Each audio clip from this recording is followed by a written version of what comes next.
Shamir Jamil. Was it the right decision? You bet it was the right decision. Mid off and mid on up in the circle. পিএসএলে বলার মোস্তাফিজের batting তাণ্ডব, বলারদের পিটিয়ে 4 ছক্কার ভেলকি দেখালো মোস্তাফিজুর রহমান। অগ্নিঝরা বোলিংয়ের পর bat হাতে তাণ্ডব চালালো বাংলার টাইগার। দর্শক, পিএসএলে আজ দেখা মিলল এক অন্যরকম মোস্তাফিজের।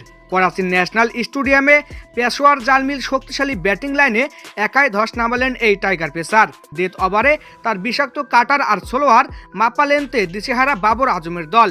তবে কেবল বোলিং নয়, ইনিংসের শেষ দিকে মোস্তাফিজের ব্যাট হাতে 4 ছক্কা মারার দৃশ্য গ্যালারিতে থাকা দর্শকদের রীতিমতো চমকে দিয়েছেন। পিএসএল এর 19তম ম্যাচে আজ মুখোমুখি হয়েছিল লাহোর ক্লান্ডার্স ও পেশোয়ার জালমি। টসে জিতে ব্যাট করতে নেমে কুশল মেন্ডিস ও বাবর আজমের ব্যাটে বড় সংগ্রহের পথে ছিল পেশোয়ার।